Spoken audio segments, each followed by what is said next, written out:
What is up, team? We are back with a leg day. I am showing you my top 4 favorite exercises to hit the glutes, to train those glutes hard. But the most important thing is to make sure you are eating enough protein, make sure you are getting in your nutrients, make sure you are stretching, recovering. That will help your muscles grow so much more than you even think. So that is top key to anything that you are doing, any type of training that you're doing. But the problem is we're not seeing the glute growth is because you are not optimizing all the other things around it. This is about like 30-40% of everything else that you're doing outside of how much you're sleeping. And also just focusing on your mindset. Don't be so hard on yourself. Talk to yourself in a nice way, and it helps a lot. Let's get this workout going. All right, if you are not optimizing your warm-up, that's going to be a major problem to how you're training. So make sure we are warming up. What I like to do is warm up my hip flexors, so I like to use something a little bit higher. I like to sink my hips down into it, breathing, getting that nice stretch to the hip and the hip flexor, kind of dropping my hips down a little bit lower, breathing through it. Obviously make sure you're always switching. I usually take about 10 minutes to warm up. It's just 10 minutes. You can literally prioritize a 10-minute warm up. I promise you will thank me once you warm up those hips if you are especially squatting on a squat day. Also, you are not cooling down. We are not static stretching. You are optimizing dynamic movement, really focusing on elongating, activating. That is the most important thing. So your movement should always be dynamic. I like to drop it into some hip thrusts. I like to squeeze through the top, hold for a pause, just moving my body, getting blood flow to the right areas, especially if you are training legs or glutes. And I know there's a ton of workouts out there and you're gonna try everything, but if you are not really moving your best or focusing on form, and if nobody's teaching you form, we have a problem. If you are in a hip thrust, you should make sure you are tucking your hips underneath you as you come up. Always squeeze. You should not be hyperextending as you come through that top. Tuck the hips underneath you. Now, you can move into a single leg. If you have a problem with a single leg and you're holding your leg up and you feel like that's not strong enough in those hip flexors, that's okay. You can drop your knee over. This is actually good too. You are getting a stretch in the outer glute. Same thing, make sure you're squeezing, driving through your heel. Exhaling out as you come up. Leg over. Oh my God, my sock is crooked. So if you don't mind getting on the floor, just some things that you can do through here. I'm gonna just move to the side so you can see my body. So we are gonna do is some cat-cow. Really important to open up your T-spine. So you're gonna extend, exhaling out to the top, curl underneath, pull your chin to your chest. Move through that just like so.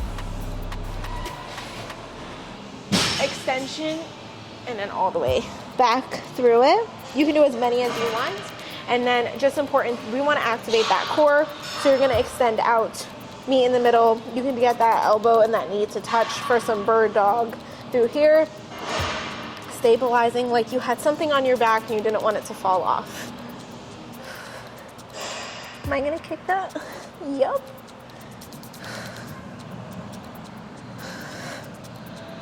Full extension, focusing on the breathing, activating that core. I like to tuck my feet into these little crevices. I know you probably can't see them, but they're just tiny little pockets. I tuck my heels and push them back. Now I'm going to sit, again, a little bit more forward. You can either hold here, but I just kind of like put my hands behind me. And I'm going to push out. I'm going to hold for a pause and come back in.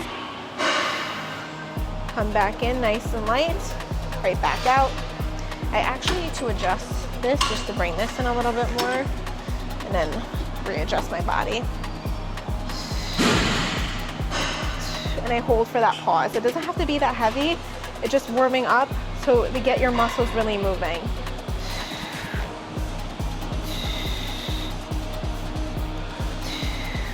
You need good blood flow to get to those muscles so your glutes will grow. It also helps your hamstrings and your quads, so all those muscles are important, and your hips. All right, so we're gonna do a little bit of an RDL. The RDL is gonna be a little bit more focused on like a knee bent position, so not so much straight leg, and I'm pointing my toes out like the slightest little bit, and I'm shifting the weight back into my hips and lightly squeezing through the top. Nice and controlled as I come down and really shifting the weight back into my heels. All the focus on the breathing. I do a little bit more higher volume here. So make sure, again, hips are back, slightly a little bent. You still want to think about all the weight. If there was a wall behind your butt, you just wanted to touch your butt to the wall. Control, pull your belly button in. All right, so this is my favorite one for a good morning. So if you don't have a machine like this, you can always use a barbell. So I want you to think about coming off of that leverage of the holder, and you're gonna think about keeping your heels and your hips, same thing, pushing all the way back and lightly squeezing through the top. You don't have to hyperextend. You shouldn't like come all the way through. You should lightly squeeze, hold for a light pause, and come right back.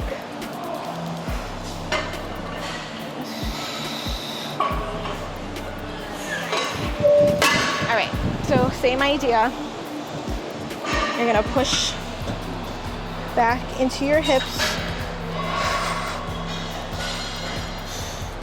and lightly squeeze, nice and controlled. Pull that belly button into that spine.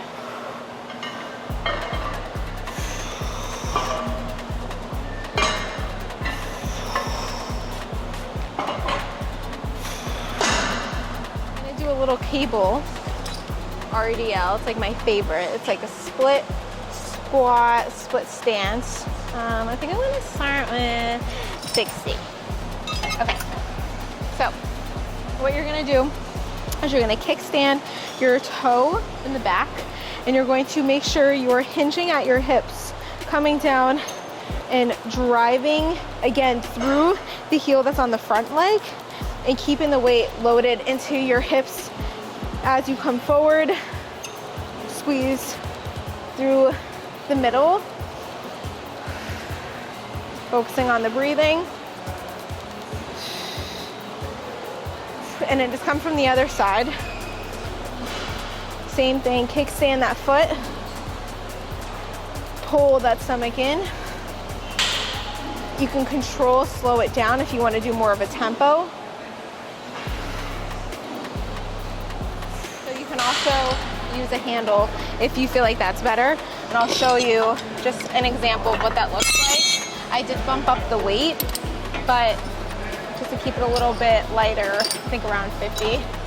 And that might be a little light. Try 60. So with the handle, same thing. Come down, squeeze right through it. You can also add a little pull through the top. I know that's hitting a little bit of the back, but you can also add that in if you want, or just keep it right here, squeezing through the middle. All right, fam bam, this is my last exercise of the day. One of my favorites as well. So you're going to do is, so it's gonna be really important. You're gonna hold the handle from across your body, all right? You're going to step out, and you're going to sit back into your hip and squeeze through the glute. This arm is not doing anything. It's just stabilizing the weight as you are sitting into your hip and your heel and pulling across your body. That is all it's doing. It's not the one that's controlling it. Your hips are the one that is moving you as you sit back into the weight. Just from this side, I want to show you. So across, pull from across, nice wide stance, shifting the weight back into the glute. It doesn't have to be that low, but you are controlling the weight, and you are the one that's shifting from the hip and squeezing through the top from the glute. All right, team, that concludes the workout. I hope that you utilize these 4 exercises. They can be done anywhere, which is kind of nice, and you actually can switch out the machines with just weights. Kind of the best part about it. But if you have not yet subscribed, please subscribe below, and I will see you soon, and have the most amazing rest of your week or weekend whenever you're watching this. And if you have any questions or need help with anything, let your girl know.